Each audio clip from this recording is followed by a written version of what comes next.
السلام عليكم، مرحبا بكم في قناه سكينه. اليوم ان شاء الله غادي نديروا واحد الصابلي رائع بالمناسبه ان شاء الله ديال العيد الفطر. اللهم بلغنا ليله القدر وبلغنا ان شاء الله العيد على خير وبخير. واحد الصابلي غزال واقتصادي وبدون زبده وكيذوب في الفم، رائع البنات. كنتمنى تجربوه وينال الاعجاب ديالكم. دوزوا المقادير وطريقه التحضير مع بعضياتنا ان شاء الله.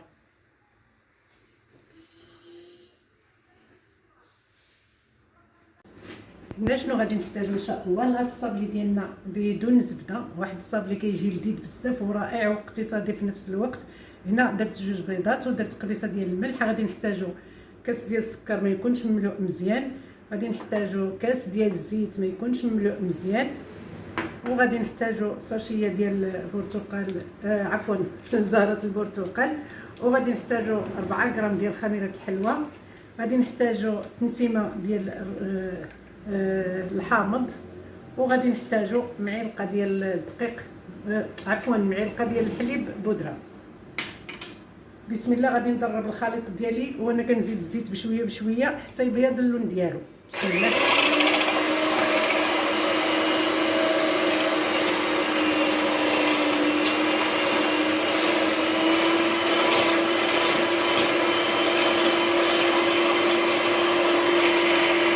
من بعد ما خلطنا الخليط ديالنا حتى ولى على هذا الشكل هذا، غادي نحيد الضراب الكهربائي وغادي نزيد غير واحد المغرفه ونبقى نزيد الدقيق بشويه بشويه تنجمعوا العجين ديالنا. هنا غادي ندير هذيك المعلقه ديال بودره الحليب، وغادي ندير نسمه ديال الحامض، رس المعلقه بحال هكا ديال البرتقال، لا الحامض عفوا، وغادي ندير 4 غرام ديال خميره الحلويات،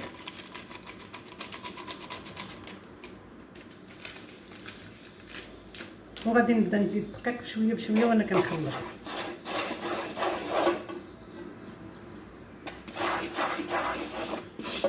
حتى يتجمع لي الخليط ديالي، عفوا، وندير نجمع بيديا.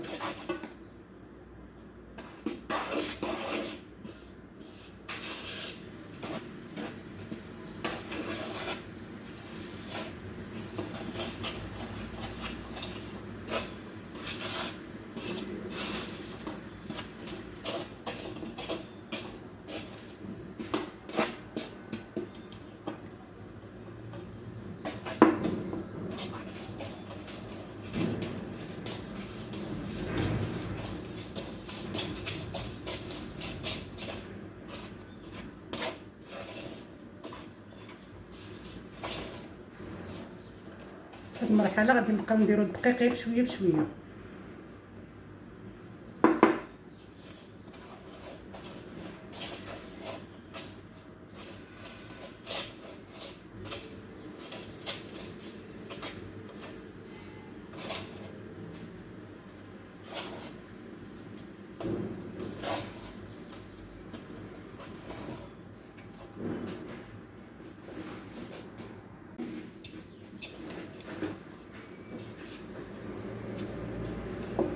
من بعد ما جمعنا الخليط ديالنا على هذا الشكل كيكون كيتلصق شويه هكا في اليدين، ولكن راه في نفس الوقت ماشي قاصح، غير اليد اللي هكا مقيوس اللي كيتلصق فيها. نتوما شوفوا، غادي نجمع طاوله العمل وغادي نقي يدي ونتلاقاو ان شاء الله باش نشكلوا الصابلي ديالنا. من بعد ما جمعت طاوله العمل خديت بلاستيكه درت فيها شويه ديال الدقيق، وغادي نسرح العجينه ديالي، وغادي نشوف انا الشكل اللي عندكم البنات اللي متوفر لكم. العجينه طريه دغيا كتسرح، ما غاديش نرقوها بزاف.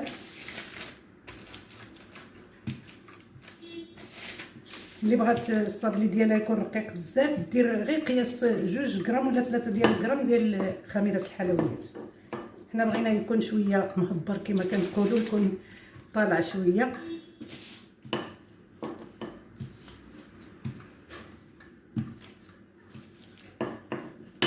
عجينه رطبه ودغيا كتمشي بدون زبده البنات، اقتصاديه، واحد الصابلي لذيذ بزاف. غادي تجربوه ان شاء الله، ما غتخلوش عليه.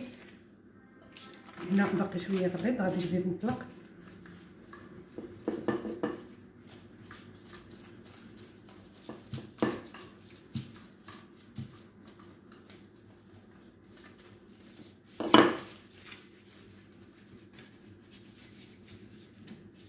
هنا البنات نتوما تاخذوا القطع اللي بغيتو. انا بغيت هذا كاري، هنا كاين هذا الدائري اللي بغيتو نتوما واللي متوفر عندكم يمكن لكم ديروه. صافي هنا غادي ندير القطع ديالي في الدقيق ونبدا كنطبع العجين ديالي.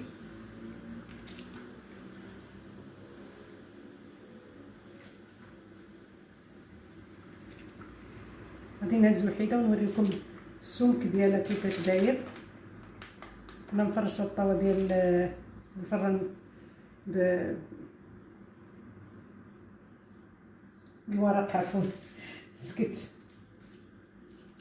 وغادي نستف الصابلي ديالي، نحاول نهزو غير بشويه، العجينه رطبه بزاف باش ما يخسرناش الشكل ديالو. نحاول نبعدو شويه لان دايرين الخميره.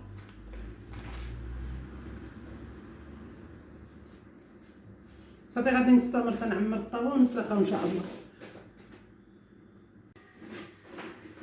من بعد ما عمرت الطاوه ديالي كامله غادي ناخذ هذا القطع هذا وغادي نبدا نخوي وحده نخليها عامره وحده هكا ندير لها هكا تقبه في الوسط، راه دغيا كتحيد. دائما نحسبوا باش ما يجيناش الحساب مخالف، مثلا هذه مع هذه مع هذه وهذه مع هذه.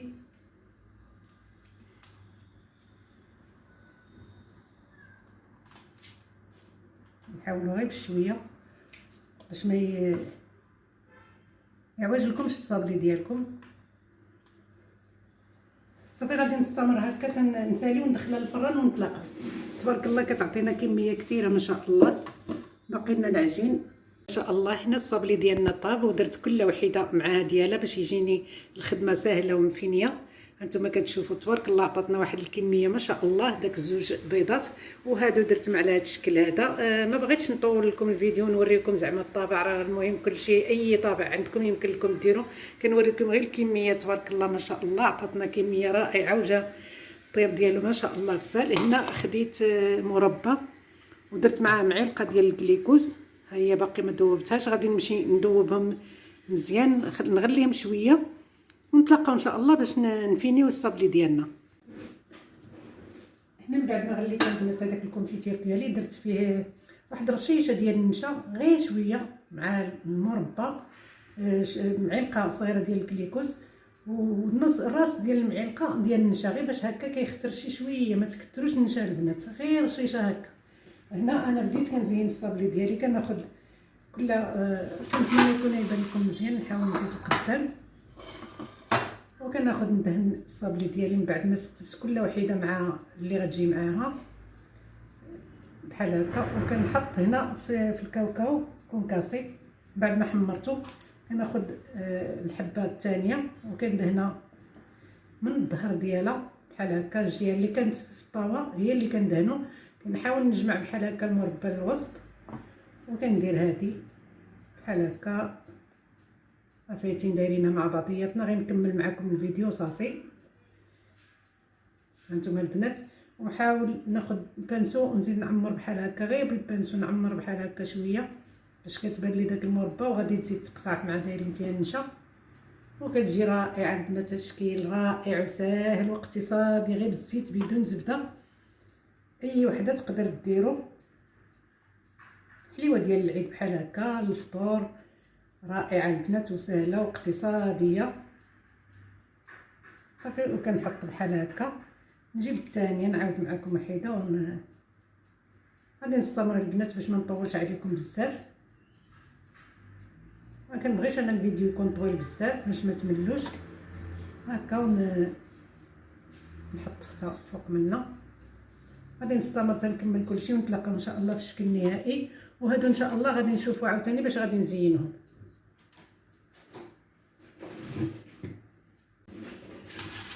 هنا البنات الشكل الثاني ذوبت شويه ديال الشوكولا نوار هانتوما كتشوفوا. وكناخذ غير شويه. انا ما غاديش نقيسها كلها، بغيت ندير غير شويه هكا في الوسط بحال هكا. زين كيبقى اختياري البنات. حليوه بسيطه وسهله. وهنا غادي ندير شويه ديال الزريعه الكحله. صافي كنحاول نحدقها مزيان. نحطها تتنشف.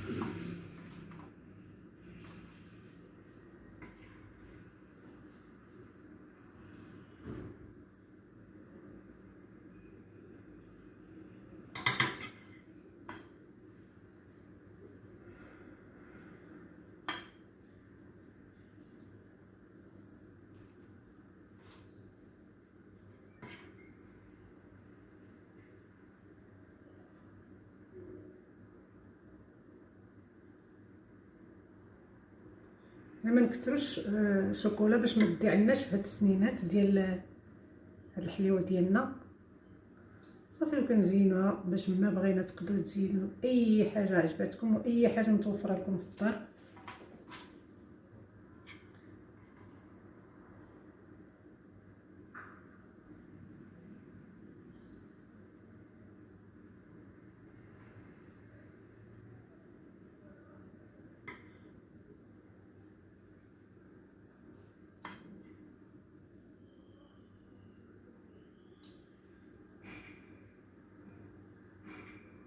غادي نستمر تنكمل كلشي ونتلاقاو ان شاء الله. البنات هنا الشكل الثاني من بعد ما درنا له هاد الزريعه بحال هكا، غادي نعاودو نديرو له شوكولا بحال هكا. كنتمنى يكون يبان لكم. كنخشيو الحبه ديال الصابلي ديالنا كلها غير من الوجه ديالها بحال هكا، نخليوها تقطر بحال هكا شويه. انا هاد الشكلاط راه برد لي شويه دابا، وغادي نعاودو نزينوها بالكاوكاو بحال هاد الشكل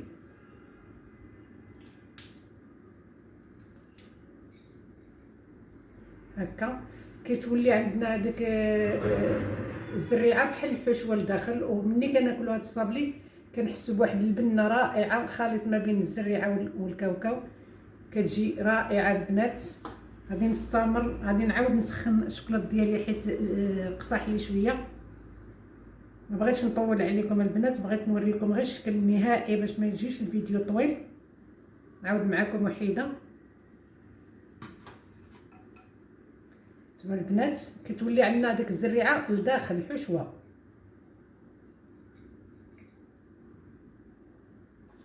صافي غادي نستمروا ونشوفوا الشكل النهائي ديال الحليوات ديالنا بجوج.